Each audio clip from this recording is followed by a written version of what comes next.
Hello, and welcome to Silent Designers, a podcast about the under-the-radar design activity which goes on in many organisations, even though it's not seen as design, or even necessarily done by designers. Each month we'll have an expert guest to share their knowledge and the impact that designers had on what they do in their domain. I'm Steve Welsh from Innovate UK KTN, and I'd like to introduce my co-host, Catherine Wildman, founder of B2B copywriting agency, Hayden Gray. Hi, Steve. Thank you for the introduction. In today's episode of Silent Designers, we're going to be exploring the theme of net zero and sustainable technologies.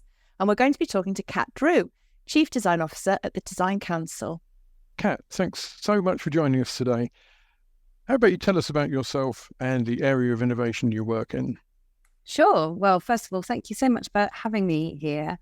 I'm Kat. I'm Chief Design Officer at the Design Council, and that means that my role is really to bring together the best knowledge, practice and frameworks about how to design really well, and then share that with designers, but also with innovators and people who commission design and policymakers who can create the right conditions for everyone to do their best work.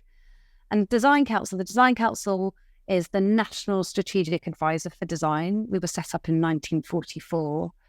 And at that time, we were set up to really use design to shift from a wartime to a consumer society.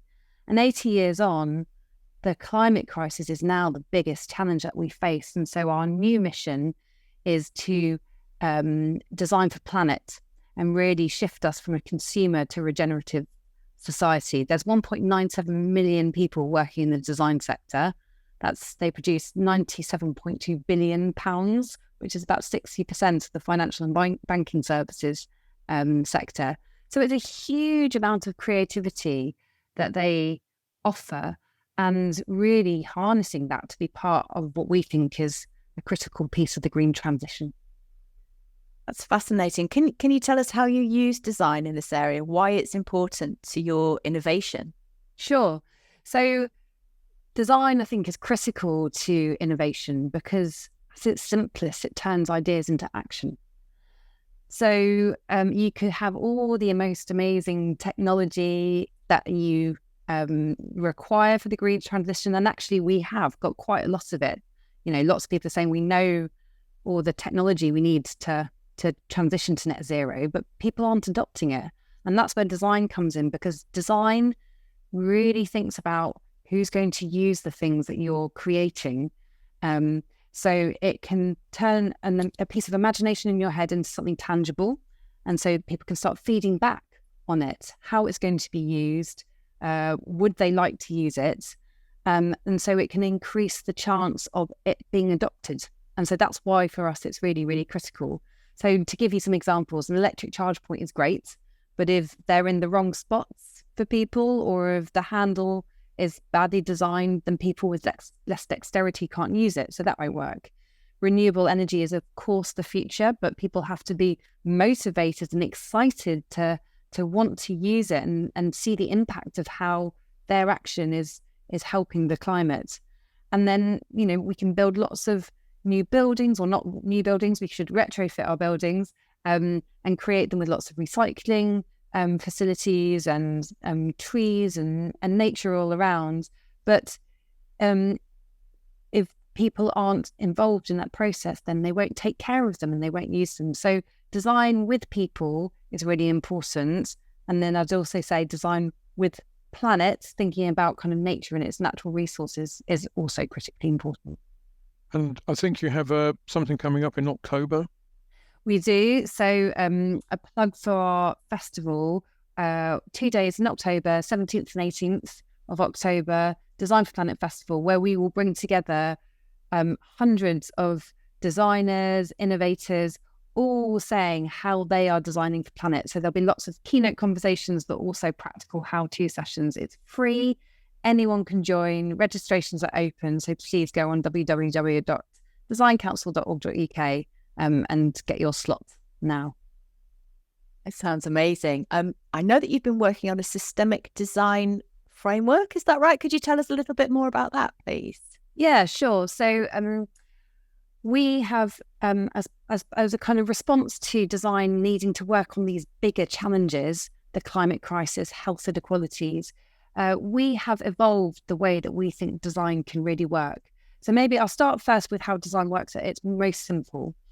So at its most simple, we think design is a process. Design is the physical kind of manifestation of an idea, but it's also the creative process for getting there.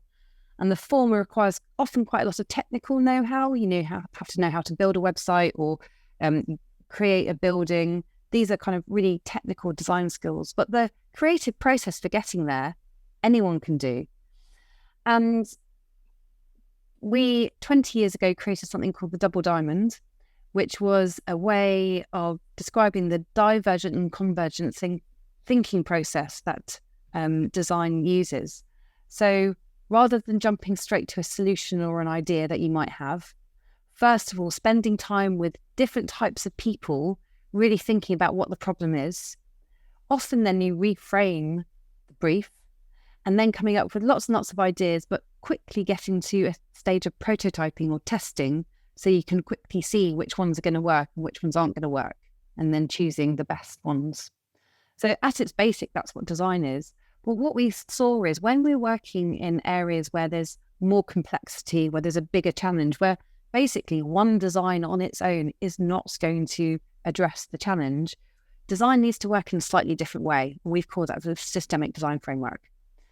So starting at the beginning, before you even get into any of that, is visioning what you think a very different and hopeful future might be.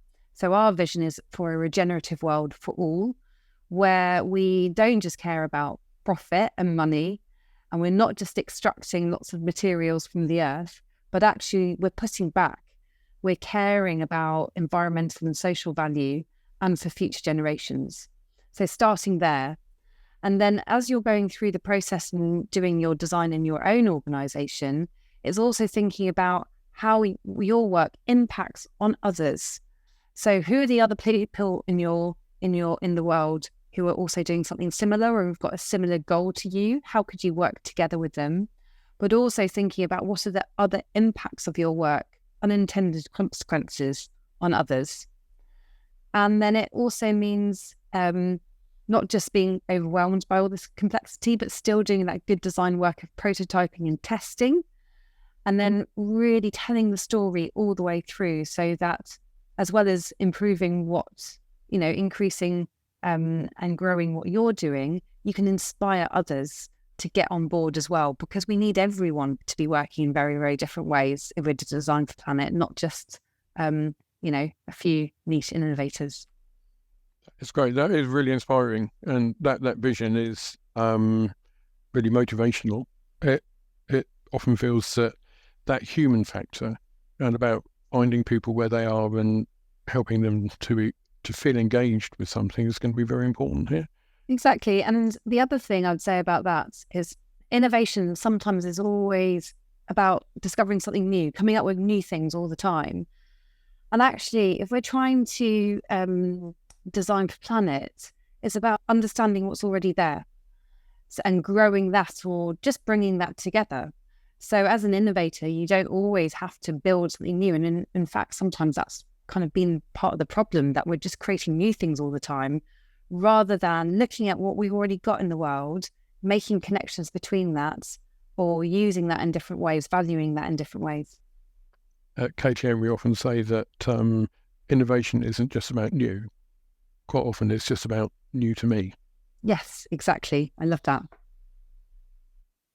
Very reassuring in the world, isn't it? Can I ask you how you made the transition from policy into design? You can. It's a very interesting one, I think. So I started off as a policymaker, and I worked across government in various different roles, in Number 10, in the Home Office, Cabinet Office. And I was often writing big strategies.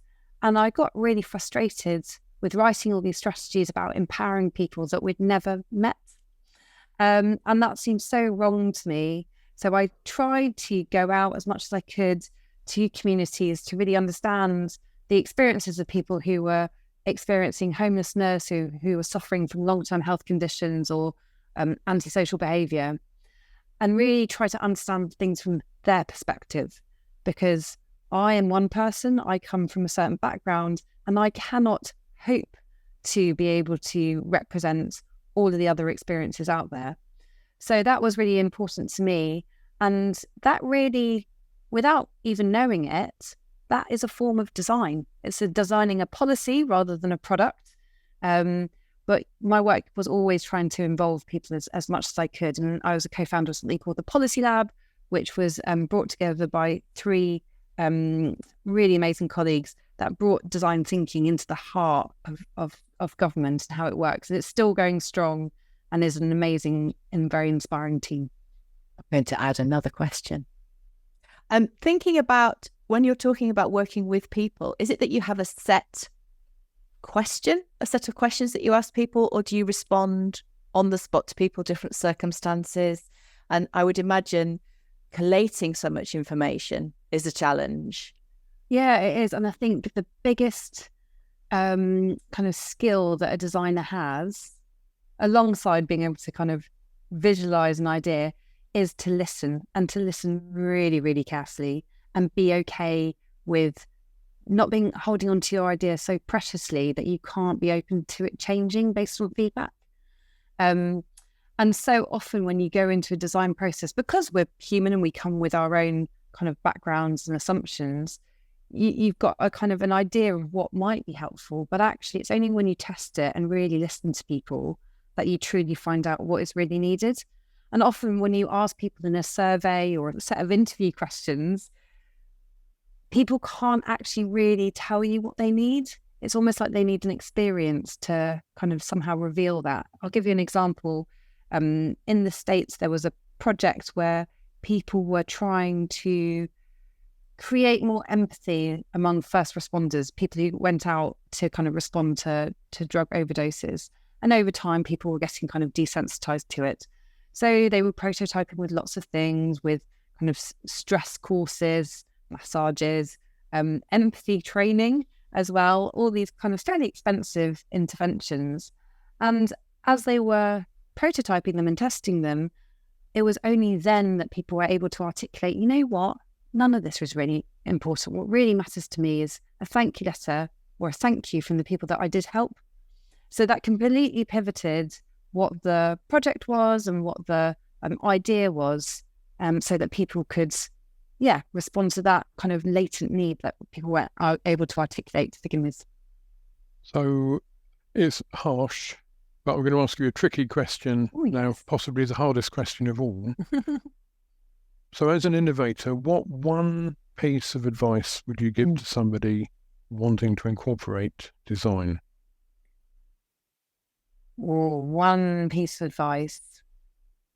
I would say incorporate it early. So design is not the thing that happens at the end of the process to make something look shiny and nice. It is the fundamental way in which you approach innovation. So starting with a real inclusive sense of what is needed and listening hard, then co-designing with people and coming up with a series of options. And as you test them, to be really open to what is the right one, and to be thinking first of all about kind of people and how people use it, but also thinking about the materials that you're using and seeing what you can do to use less in the first place, to reuse things, or even better, to grow natural resources through the work that you do. Awesome, thank you. And that idea of doing things, putting that thinking in early, is remarkably hard to get people to do. In systems engineering, that would be called left shift.